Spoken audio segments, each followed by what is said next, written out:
센토사 섬에서 북미 정상회담이 있었습니다. 70년 동안 사실상 적대 관계를 유지하고 있었던 두 나라가 완전히 적대 관계를 청산하고 새로운 평화 시대에 이제 도래했다는 그와 같은 약속이자 또한 공동 합의문을 채택했습니다. 온 열방의 주목을 받으면서 스포트라이트를 온통 두 나라가 받았지요. 이제 그 공동 선언문을 우리가 이제 이미 지상을 통해서 신문 지상을 통해서 매스컴을 통해서 다 보도가 됐기 때문에 완전한 핵폐기를 하겠다. 북한의 젊은 지도자가 이 한반도와 세계 평화를 위해서 이제 완전한 핵을 폐기하고 그리고 남은 이제 과정 속에서 경제를 발전시켜서 북한도 살기 좋은 나라로 만드는 데 주력하겠다. 참 어떻게 붉은 용의 세력, 사탄의 세력에게 사로잡혔던 이 북한이 어떻게 이렇게 하루아침에 마음을 바꿨을까? 참 신기하고 놀랍기만 합니다. 그래서 우리들은 이번 주가 북미 정상회담 체결 공동성명서의 성공적인 이행을 위해서 평화 기원을 우리가 염원하는 마음으로 이 예배를 드리고 있는 것입니다. 너무 참 놀라운 일이 일어난 거 아니에요? 70년 동안 남북이 원수같이 살았고 또 북미 관계도 사실상 완전 단절되어서 그 덕분에 북한은 경제적으로 고립돼 가지고 저들이 얼마나 기아선상에서 살아왔습니까? 너무 못 살고 너무 굶어 죽고 너무 고통스러우니까 계속 국민들이 탈북을 하니까 이 젊은 지도자가 살 길은 이 길밖에 없다고 생각했던 것 같아요. 박수갈채를 보냅니다. 그것이 진심이기를 바라고 세계 앞에 공언을 했으니까 진심인 줄로 믿습니다. 홀이라도 그 조상들을 사로잡고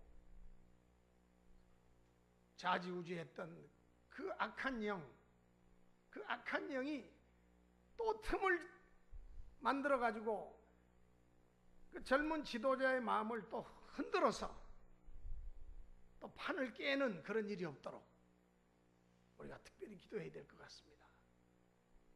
틈을 만들어 주면 안 돼요. 미국의 유명한 연극 배우가 얼마 전에 자살을 했습니다. 이 배우의 장례식장에서 그의 어머니가 통곡을 하면서, 보통 미국 사람들이 통곡을 하면서 잠지 않는데 이 미국 어머니는 통곡을 하면서 가슴 아픈 말을 남겼습니다. 이 애미가 왼수다. 너를 죽인 것은 바로 이 애미다.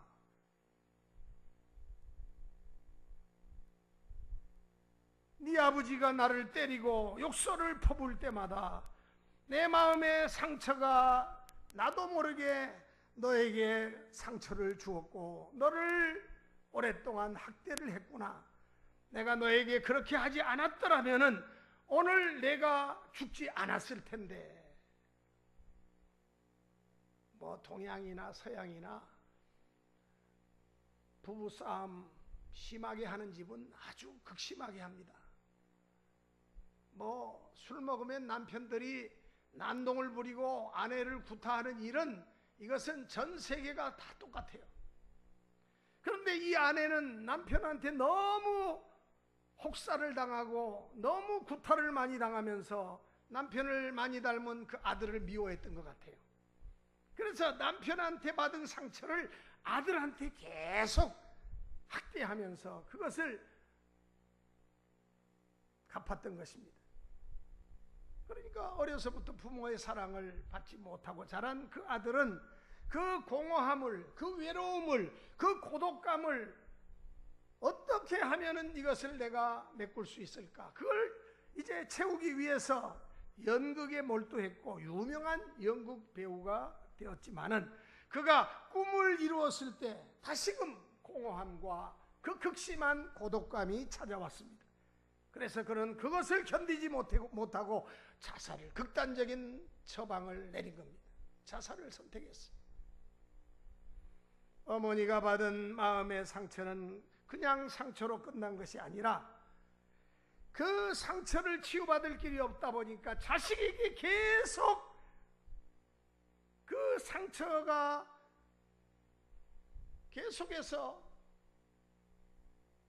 시너지 효과를 내면서 상처의 창을 자기 자식에게 꽂았던 것입니다. 우리도 마찬가지입니다. 마음의 상처가 많은 사람은 다른 사람을 향해서 자기 입에서 나오는 그 말로 인해서 상처의 창을 상대방에게 막 꽂습니다.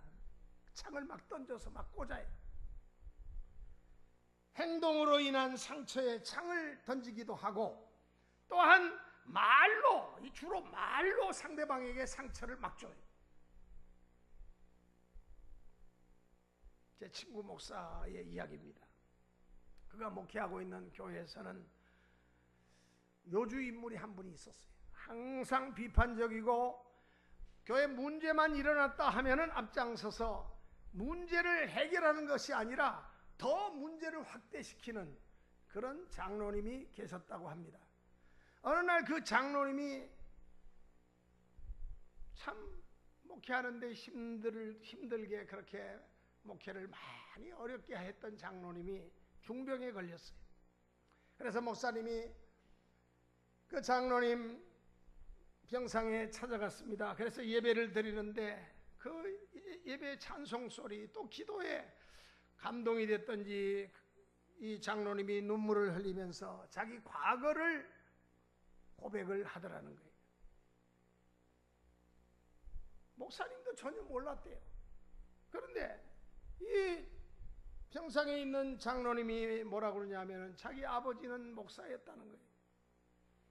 아버지가 너무 장로들에게 고통당하는 것을 그 목회하면서 얼마나 많은 고통을 당했는지 그것을 보면서 자기는 목사가 되지 않고 자기는 돈 많은 장로가 되어서 저렇게 장로하지 않고 나는 목사님을 잘 보필하고 섬기겠다고 하는 그런 마음으로 자기가 장로가 되었는데 오히려 그와 반대로 자기는 나쁜 장로가 되었다는 거예요. 하나님이 물질은 많이 주셨는데 그 물질 가지고 주의 교회와 하나님 나라를 위해서 섬기는 일에 인색했고 자기 아버지가 받은 그 상처가 자기 마음속에 아직도 상처로 남아서 오히려 목사님의 목회를 돕기는커녕 치유되지 않은 상처를 품고 있다 보니까 오히려 목회를 방해하는 목회자를 괴롭히고 교회 분쟁을 일으키는데 앞장서는 그런 역할을 해왔다면서 눈물을 흘리면서 목사님한테 용서를 구하더라는 거예요. 그 장로님의 자녀들도 다 교회 생활에서 빗나가서 자기하고 똑같은 짓을 하고 있답니다. 그러니까 임종을 앞두고 이렇게 고백을 한 겁니다. 목사님, 그동안 내가 마귀에게 속아서 살아왔습니다. 내 마음의 상처를 내가 치유하지 못하고 내 마음의 상처 속에 오히려 그 틈을 이용해서 마귀가 들어와 가지고 내 마음의 둥지를 털고 있었다는 것을 이제서야 제가 깨달았습니다. 목사님, 그동안 제가 너무 목사님의 목회를 괴롭히고 힘들게 했는데 나를 용서해 주세요 하면서 눈물로 고백하면서 목사님께서 기도를 해 주시니까 눈을 감고 임종을 맞았다는 것입니다. 자신 속에 있는 이 마음의 상처가 이것이 치유되지 않으면 이것이 쓴물이 나와가지고 다른 사람에게 그 쓴물을, 독침을 다른 사람에게 꽂아요. 그러니까 나만 고통당하는 것이 아니라 그 쓴물이 독침이 돼가지고 다른 사람한테 자꾸 꽂으니까 다른 사람도 고통을 당하게 되는 것입니다. 신앙생활도 부모가 충성스럽게 신앙생활을 다 잘한 분들은 자녀들이 그것을 다 본보고 그대로 교회 생활을 잘하고 교회를 잘 섬기게 돼 있습니다. 본대로 하니까. 부모님이 그렇게 신실하게 신앙생활을 충성스럽게 한 그러한 가정의 자녀들은 본대로 해요. 본대로. 이런 자녀들은 어딜 가나 사랑받고 복을 받는 것입니다. 여러분은 자녀들 앞에서 홀이라도 하나님을 원망하거나 신앙이나 교회나 주의 종을 비판하거나 불평하지 마세요. 자녀들의 신앙을 병들게 하는 첩경입니다. 교회를 무너뜨리고 교회를 와해시키는 마귀의 그 하수인으로 전락할 수가 있어요. 마귀가 일하도록 역사하도록 틈을 줘서는 안 됩니다. 그 틈을 타고 마귀는 들어와요. 지난주에 지지난주군요. 낮에 교회 뒤쪽에 이렇게 제가 일이 있어가지고 이렇게 나갔는데 보니까 난 쥐도 그렇게 큰 쥐를 처음 봤어요. 큰 쥐 두 마리가 뒤에서 왔다 갔다 하다가 제가 인기척을 보이니까 후다닥 도망가는데 보니까 그 방부목 틈 사이로 싹 들어가더라고. 그 마귀의 이동 통로였어요. 제가 누굽니까? 쥐 잡는 도사 아닙니까? 지난번에 우리 교회에 5마리 쥐가 들어와가지고 뭐 온갖 이 선 다 깔아먹고 방부목 구멍을 한 너댓 개 뚫어놨죠. 여기저기에 쥐똥 뭐 여기저기에 음식물 막 흡쳐가갖고는 거기서 먹고 그래가지고 제가 이 일망타진 5마리 다 잡았어요. 여러분 쥐를 잡을 때는요 그 이동 통로를 보면 압니다. 그러니까 그동안 어디로 얘들이 왔다 갔다 하는지. 근데 그 이후에는 교회 안에 쥐가 못 들어왔어요. 왜? 언제 들어오냐? 여름에 문 열어놓을 때 들어옵니다. 그러니까 우리 청년들이 늦게까지 교회에서 이제 봉사하고 헌신하고 집에 돌아갈 때 여름에는 저 뒤에 문을 이따금씩 열어놓고 들어가요. 그러면 귀신같이 알고 쥐들이 들어와요. 그러니까 절대로 뒤에 문을 모기장만 있다고 해서 안심하고 딱 닫고 그 상태로 가면 안 됩니다. 그래가지고 제가 이동 통로를 확실하게 확인했기 때문에 옛날에는 뭐 끈끈이 무슨 쥐약 이거 다 해봤어요. 근데 안 먹어요. 얼마나 약은지. 근데 쥐덫을 지난번에도 썼습니다. 그래서 이번에 쥐덫을 제가 갖고 있었던 쥐덫, 제가 이 동네 주변에 쥐가 하도 많은 걸 알고 쥐덫을 버리지 않았어요. 그걸 갖고 있다가 깨끗이 씻어서 갖고 있다가 그 2개를 딱 놨어요. 맛있는 참치 캔을 거기다 놨어요. 몇 개를 그 안에서 물기 있게 오래 두고 냄새를 풍기게끔. 그리고는 문 꽝 닫아 걸고 이제 들으라고, 이 쥐들이 들으라고 문 꽝 닫고는 제가 밖에 나갔어요. 강아지도 교회 안으로 집어넣고. 그리고 오후에 제가 들어왔습니다. 딱 보니까 쥐덫에 2개 쥐덫에 사이좋게 1마리씩 다 거기에 걸려 있었어요. 근데 쥐가 얼마나 큰지, 난 세상에 얼마나 포동포동 잘 먹었는지, 이놈들이 살이 쪄가지고 얼마나 큰지. 아이고. 여러분, 마귀도요 그 이동 통로가 있어요. 마귀가 어디로 여러분 출입하는 줄 아십니까? 여러분, 마귀는요 100원짜리 동전만 틈만 있어도 들어옵니다. 지도 그래요. 27절에 바울은 말합니다. 마귀에게 틈을 주지 말라. 마귀는 조금이라도 틈만 나면은 파고 들어와요. 그래서 파괴합니다. 마귀는 파괴자입니다. 마귀가 틈을 타고 들어오면은 영혼을 파괴하고 가정의 행복을 파괴하고 축복을 파괴합니다. 그러면 마귀가 어떤 통로로 틈을 타고 들어올까요? 첫째는 마귀는 게으름이라고 하는 틈을 타고, 이것이 바로 마귀의 이동 루트입니다. 이걸 타고 들어와요. 28절 말씀, 도적질하는 자는 다시 도적질하지 말고 돌이켜 가난한 자에게 구제할 수 있도록 자기 손으로 수고하여 선한 일을 하라 그랬는데, 여러분, 도둑질은 넓은 의미에서 게으름의 비유가 됩니다. 게으름에서 비롯되는 것이 바로 도둑질이에요. 일하지 않고 쉽게 살려고 하는 나쁜 습관에서 나오는 것이 도둑질입니다.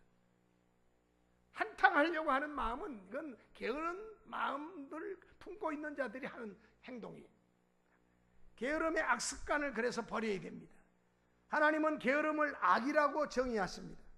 달란트를 받고 열심히 일한 종들을 향해서 충성된 종으로 인정하시면서 더 많은 것을 주셨어요. 그러나 한 달란트 받고도 일하지 않고 그것을 땅속에 파묻어 두었다가 다시 주인이여 여기 있습니다 하고 내놓았던 그 게으른 종을 뭐라고 말합니까? 악한 종이라 책망받은 후에 있는 것마저도 빼앗겼습니다.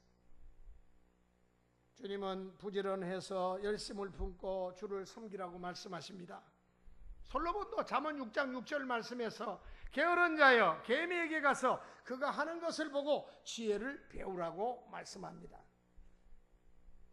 오늘 그 어느 때보다도 우리들은 지금 우리가 살고 있는 이 시대는 편안하게 게으른 가운데서도 뭔가 한탕을 기대하는 그런 젊은 사람들이 너무나도 많습니다. 게으름은 나쁜 습관입니다. 특히 게으른 자는 오늘 일을 내일로 미루는 그런 습관들을 가지고 있어요. 그러나 내일은 내 날이 아닙니다. 하나님의 날입니다. 하나님만이 아시는 하나님의 날입니다. 그래서 오늘 일은 오늘 해야 돼요. 할 일을 미루면은 쉬면서도 마음이 찝찝하고 왠지 모르게 압박감이 오고 뭔가 자유함이 없잖아요. 그래서 저도 설교를 항상 목요일 날 다 해버립니다. 토요일 날 하면 부담스러워요. 제가 작년에 노예를 섬기면서 뭐 토요일 날 설교할 수가 없어요. 토요일 날 행사들이 많으니까. 그러니까 아예 목요일 날, 주로 월요일 날 초안을 다 만들어 가지고 목요일 날 다 마무리를 지어요. 미리 해놔야 돼요. 그리고 이제 주일 되면은 원고를 다시 한번 살펴봅니다. 할 일을 미루면은 쉬면서도 마음에 자유함이 없어요. 자신이 해야 할 일을 다 해놓고 오히려 후련한 가운데 자유함을 누리는 것이 이게 100배 낫습니다.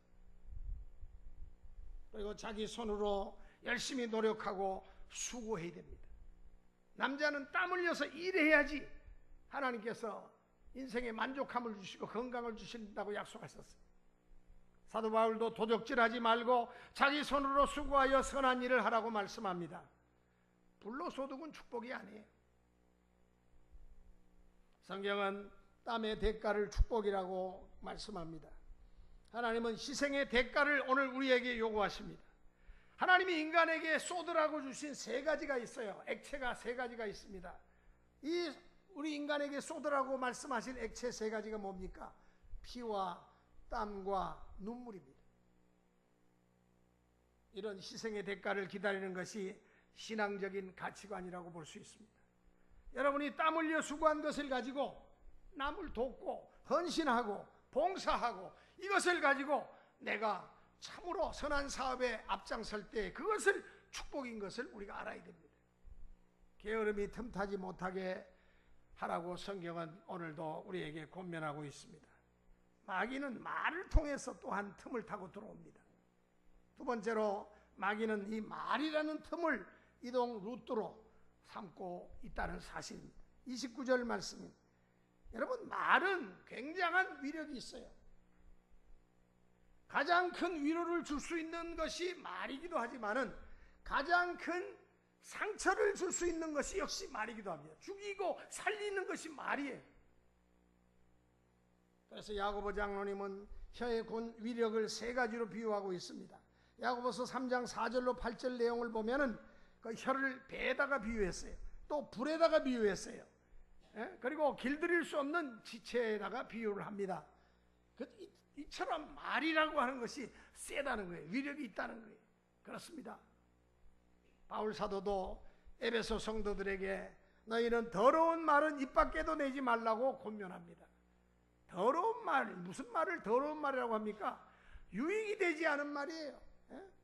은혜를 가로막는 말입니다. 또한 상처를 주는 말을 더러운 말이라고 그렇게 말합니다. 이런 말을 생각해 볼 수가 있습니다. 유명한 말이에요. 인생을 바꾸기는 어려워도 생각을 바꾸기는 쉽다. 운명을 바꾸기는 어려워도 말을 바꾸기는 쉽다. 그런데 놀라운 사실은 말이 바뀔 때에 생각이 바뀌고 인생이 바뀐다는 사실이다. 아주 의미심장한 유명한 말입니다. 말에는 각인력이 있어요. 자신이 하는 말이 이 뇌에 입력이 되고 또 뇌는 생각을 움직이고 생각은 행동을 움직이는 근원이 됩니다.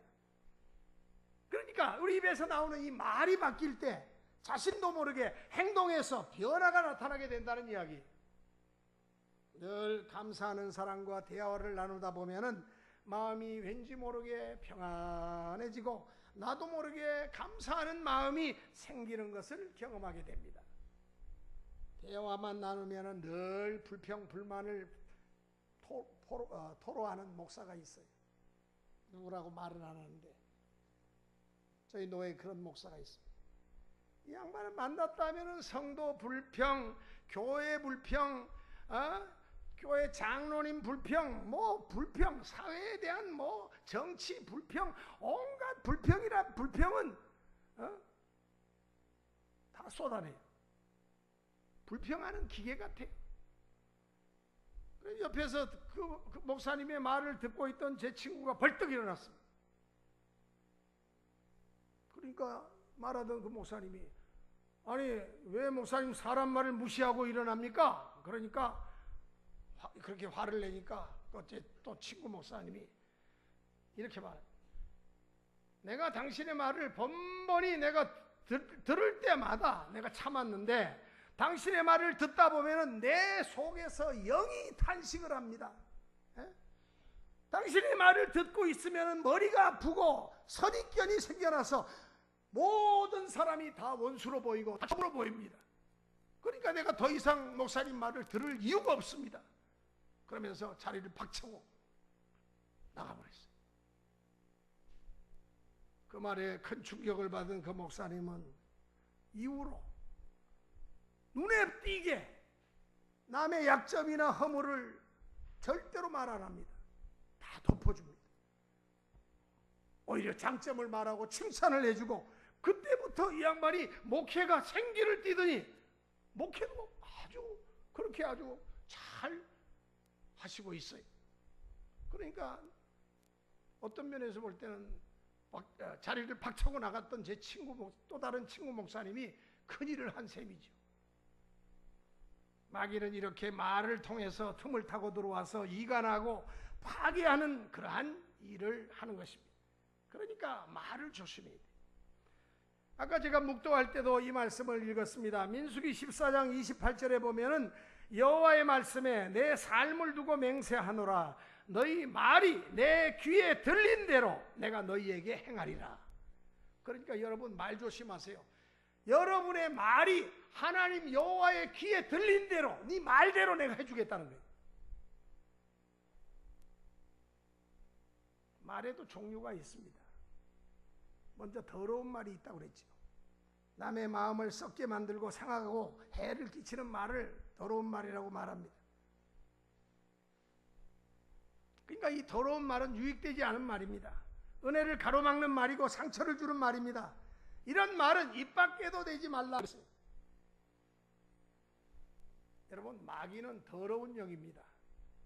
더러운 환경과 마음과 생각과 말을 통해서 그 틈을 놓치지 않고 비집고 들어옵니다. 더러운 말은 남의 자존심이나 약점을 건드리게 돼 있어요.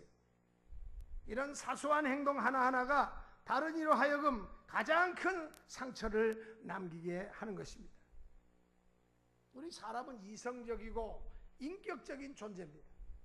사람이 입에서 내뱉는 그 30초 동안의 그 말이 가슴 속에서 30년을 남긴다는 거예요. 30년을 그 말이 남는다는 거예요. 사실 손에 의한 폭력보다도 이 말에 의한 언어 폭력이 얼마나 무서운지 모릅니다. 말에 의한 언어 폭력은 평생을 기억해요. 말은 칼보다 더 무서운 지체입니다. 칼에 찔린 상처는 꿰매고 수술하는 방법입니다. 그러나 말에 의해서 한번 큰 상처를 받은 그 상처는 오래도록 지워지지 않습니다. 아물지도 않을 때가 많아요. 이런 말은 입 밖에도 내지 말라 그랬어요. 그러니까 말 많이 하는 사람은 계속 말 때문에 실수를 하고 말 때문에 다른 사람 상처를 주기 때문에 참 말 많이 하는 분들은 정말로 자제해야 됩니다. 우리 교회는 뭐 그런 분들이 이제는 안 계시지만 이 말 많이 하는 사람이 꼭 실수를 하거든요. 엉뚱한 소리 떠버리고 결국은 다른 사람들을 이간시키고 그 다음으로 덕을 세우는 말이 있습니다. 덕이라고 하는 것은 그 사람의 인격을 세우는 기둥이라고 볼 수 있는데 용기와 희망을 주는 말이 덕을 세우는 말입니다. 여러분 미국의 루즈벨트라고 하는 장애인 대통령을 아시죠? 루즈벨트는 젊은 시절 정치 활동을 아주 활발하게 왕성하게 잘하던 39살의 나이에 갑자기 소아마비에 걸려서 보통 소아마비는 어릴 때 걸리는데 장년이 되어서 39에 소아마비에 걸렸어요. 그래서 주저앉았습니다. 병원에서는 도저히 못 고친다고 그랬어요. 그래서 휠체어를 의지합니다. 휠체어를 타고 정치의 길을 간다는 게 이게 보통 어려운 문제가 아니죠. 절망하는 그 루즈벨트에게 지혜로운 아내 에레나라고 하는 아내가 있었습니다. 이 에레나 여사가 남편을 휠체어에 태워서 정원을 산책하면서 남편에게 이렇게 말합니다. 여보, 왜 당신 그렇게 낙심하세요? 당신은 단순히 다리만 불편해졌을 뿐이에요. 조금 힘을 더 내세요. 이때 루즈벨트가 화가 났어요. 뭐? 단순히 다리만 불편하다고? 아니야. 나는 영원한 불구자야. 의사가 못 고친대잖아. 나는 더 이상 일어날 수가 없어. 이 영원한 불구자인 나를 당신이 끝까지 사랑할 수가 있겠어? 이렇게 업셋돼가지고 묻자 아내가 이렇게 말합니다. 여보, 나는 지금까지 당신의 그 두 다리만 사랑한 게 아니에요. 당신의 전부를 사랑하고 있단 말이에요. 두 다리는 당신의 일부분에 지나지 않아요. 난 당신의 전부를 사랑해요. 아내의 말에 루즈벨트가 큰 감동을 받았어요. 그래, 용기를 얻고는 훗날에 그 장애의 몸으로 대통령에 당선됩니다. 그리고 미국의 그 경제 대공황기가 왔을 때 이 루즈벨트는 그 휠체어에 앉은 대통령으로서 그 공황기를 다 극복해요. 세계 2차 세계대전이 있을 때 미국을 그 연합군에 투입을 시켜가지고 결국은 미국군이 2차 대전을 승리로 마감하는 아주 혁혁한 공헌을 세우게 하는데 누가? 바로 루즈벨트 대통령이 그 중앙에 있었습니다. 2차 대전을 승리로 이끈 바로 그 주인공이 뭐 어떤 사람은 뭐 윈스턴 처칠이라고 그러는데 아니에요. 미국의 루즈벨트입니다. 아내의 지혜로운 말 한마디가 남편의 인생을 180도로 바꿔놓은 것입니다. 그러니까 말을 우리가 참 조심스럽게 신중하게 잘해야 돼요. 남편을 이끄는 아내의 말이 이렇게 중요한데 우리 교회 안에서 성도들의 말이 얼마나 중요한지 몰라요. 청년들을 격려하고 칭찬해주고 우리 만나는 우리 성도들끼리 서로 좋은 장점을 이야기해주고 그러면은요 교회가 생기가 돕니다. 저 집사는 뭐가 잘못됐고 저 권사는 뭐가 잘못됐고 그저 단점만 자꾸 들춰내고 비판만 해대면은 그 교회는 불행한 교회가 됩니다. 그리고 또한 은혜를 끼치는 말이 있습니다. 얼굴에 아름다움이 있듯이 말에도 아름다운 말이 있습니다. 음식에 맛이 있듯이 말에도 맛이 있는 언어가 있어요. 우주 만물이 아름답게 조화가 되어서 돌아가듯이 이 말에도 하모니, 이 조화가 있습니다. 절망을 주는 말이 있는가 하면은 희망을 주는 말이 있습니다. 그래서 오늘 우리가 어떤 말을 많이 사용하고 있는가? 남의 말을 하지 마세요. 은혜를 가로막고 남의 허물을 들추는 말을 하지 마세요. 덕을 세우는 은혜스러운 말을 많이 하세요. 긍정의 언어를 많이 사용하세요. 그리고 같은 값이면 칭찬을 많이 하시고 감사를 많이 하세요. 사랑한다는 말도 많이 하세요. 마지막 세 번째로 마귀는 근심이라고 하는 틈을 이동 루트로 삼습니다. 30절입니다. 하나님의 성령을 근심하게 하지 말라. 그 안에서 너희가 구원의 날까지 인치심을 받았느니라. 먼저 말을 통해서 성령을 근심하게 하지 말라는 거예요. 사람이 말을 내 자존심을 상하게 하는 말, 나를 꾸짖는 말, 비판하는 말, 이런 말을 듣게 되면 사람이 의기소침해지죠.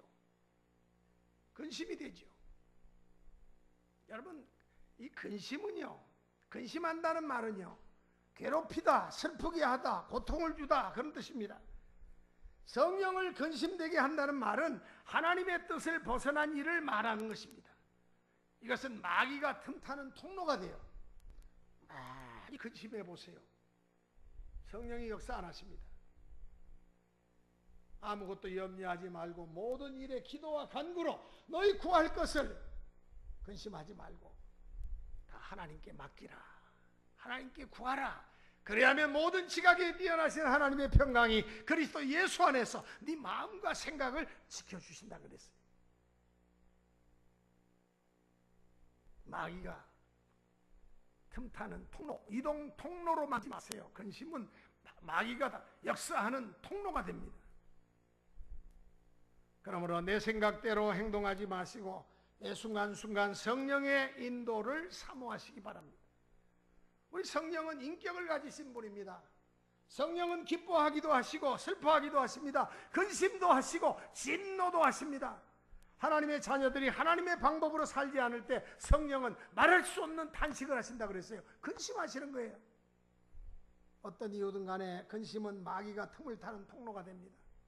우리 한국교회가 여러 가지 교회 안에서 일어나는 불미스러운 일들로 인해서 교우들이 근심하고 한국교회가 어떻게 되려나 탄식하다 보니까 의기소침해지다 보니까 그때는 기도로 일어나서 하나님 앞에 매달려서 부르짖으면서 용서를 구하고 회개하면서 더욱더 하나님께 가까이 나가야 되는데 많은 교회들이 의기소침해지고 낙심에 빠져. 그러면 그 틈을 타고 뭐가 역사합니까? 이단 세력이 역사해요. 옛날에 이단은 음지에서 놀았어요. 근데 요즘은 양지에서 놉니다. 대놓고 쳐들어와요. 대놓고 기성교회를 삼켜요. 대놓고 교회 안에 들어와서 공작을 펼칩니다. 대놓고 온갖 잡다한 교묘한 수술을 써가지고 교회를 흔들어 놓습니다. 마귀가 역사하는 틈이 되고 이단 세력이 역사하는 틈이 된다는 사실이. 그러므로 우리는 마귀의 통로와 이 이동 루트를 차단해야 됩니다. 마귀의 통로는 모든 악독과 노함과 분냄과 떠드는 것과 회방하는 것이라 그랬어요. 그러니까 교회에 문제가 있는 교회는 이런 악한 사탄의 바로 밥입니다. 이단 세력들이 들어와서 마음껏 활동할 수 있는 판을 이미 준비해 놓은 거나 다름이 없어요. 이런 요소들이 은혜를 막고 마귀의 틈을 주는 것입니다. 뇌혈관이나 관상동맥 그 혈관이나 어떤 혈관이든지 혈관이 막히면은 건강이 무너지잖아요. 은혜가 막히면은 성령의 감동이 떠나갑니다. 성령은 항상 감동과 깨달음을 주시는 분이 성령이십니다. 성령이 주시는 감동을 실천하려고 할 때 바로 성령께서 도와주십니다. 선악의 갈림길에 놓일 때마다 인생의 크고 작은 문제 앞에서 무엇을 선택하느냐 선택의 기로에 놓일 때마다 데오 볼렌테 하나님의 허락을 받으세요. 성령께 물으세요. 하나님의 허락을 받으려면 성령께 물어야 되잖아요. 선을 행하면 마음에 기쁨을 주시고 평안을 주십니다. 반면에 악한 길을 가면은 성령이 말할 수 없는 탄식으로 근심하시면서 우리에게 깨달음을 주십니다. 성령을 근심되게 하지 말라 그랬어요. 그래서 우리는 성령의 감동을 따라 살아갈 때 마귀가 절대로 틈을 타지 못합니다. 그러면 무엇으로 그 통로를 차단할 수 있어요? 그거는 바로 기도입니다. 우리가 기도할 때 우리 마음이 감동 감화가 돼가지고 너그러워집니다. 용서할 수 있게 됩니다. 용서가 마귀의 틈을 차단하는 길이에요. 32절 말씀 아닙니까? 서로 친절하게 하며 불쌍히 여기며 서로 용서하기를 하나님이 그리스도 안에서 너희를 용서하신 것 같이 하라. 용서는 마음과 정신과 영혼을 치료합니다. 육체까지 치료하는 능력이 있습니다. 용서할 때 상대에게 단순히 자비와 온정을 베푸는 것 같지만은 본질적으로는 자신이 억압에서 해방되는 의미를 갖고 있습니다. 마음의 분노를 계속 품고 있으면요, 용서를 하지 않을 때는요, 정신세계가 황폐해집니다. 내 정신세계가 황폐해져서 분노를 쉽게 표출해요. 남을 쉽게 판단하고 증오합니다. 그러니까 인격이 무너질 수밖에 없어요. 그리고는 불면증이 찾아옵니다. 우울증, 피해망상증 같은 질병이 많이 찾아옵니다. 다른 사람과의 관계가 점점 파괴돼요. 진정한 용서만이 모든 관계가 회복됩니다. 제가 지난번에 금요일 날 벌써 한 달 전에 이 이야기를 했는데 우리 11시 예배는 안 했기 때문에 다시 한번 말합니다. 어떤 권사님의 간증이에요. 고백입니다. 남편이 바람을 너무 세게 피웠어요. 완전히 가정을 버리고 자기가 좋아하는 여자하고 집을 뛰쳐나갔어요. 가정을 떠났어요.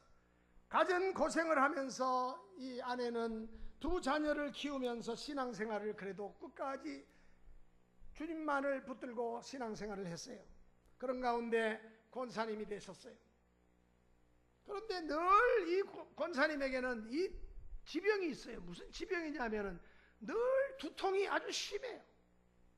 그리고 소화가 잘 안 돼요. 병원에 가서 물어보면 의사가 아무 이상이 없다고 그래요. 어느 날 갑자기 집을 뛰쳐나가서 다른 여자하고 살겠다고 집을 뛰쳐나갔던 남편이 한 10수년 만에, 한 17, 8년 만에 집에 병들어서 찾아왔습니다.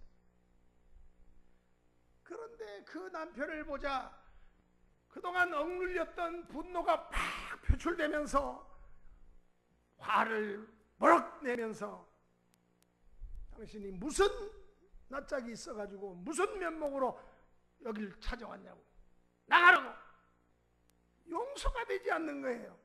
지난날의 그 남편의 그 과오를 생각할수록 자다가도 벌떡벌떡 일어나니까 이게 남편이 직접 병들어서 찾아오니까 더 화가 난 거예요. 남편이 지난날 내가 너무너무 철이 없어서 잘못했다고. 이 남자들은요 철이 없어요. 죽을 때까지 철이 안 듭니다. 그러니까 가능하면 용서해 주는 게 좋아요. 남편이 용서를 그렇게 구했는데 아내가 권사님이 용납을 못해요. 가라고, 내 눈에서 없어지라고 보냈어요. 그런데 가만히 남편을 쫓아보내고 나니까 마음이 너무 무겁고 괴로웠어요. 이것을 알게 된 그 교회 목사님이 찾아와서 예배를 드리면서 이런 말씀을 합니다. 용서는 남편을 위해서 하는 것이 아니라 권사님 자신을 위해서 하는 것입니다. 이게 무슨 말이에요? 용서하지 못하는 권사님의 마음이 그동안 얼마나 상처를 입고 살아왔습니까? 자신의 아픈 상처를 치료받기 위해서라도 권사님 그 남편을 용서하세요. 그리고 용서는 하나님의 말씀에 순종하는 길이기도 합니다. 이 말을 들은 그 권사님이 눈물을 펑펑 쏟으면서 나는 용서를 하지 못했기 때문에 지금까지 아픈 상처를 가지고 살아왔습니다. 이제 나 자신을 위해서라도 그렇다면 용서를 하겠습니다 하면서 남편을 진심으로 용서를 했다고 합니다. 남편을 용서하고 나니까 20년 가까이 그를 괴롭히던 그 두통과 소화불량이 씻은 듯이 싹 사라졌어요.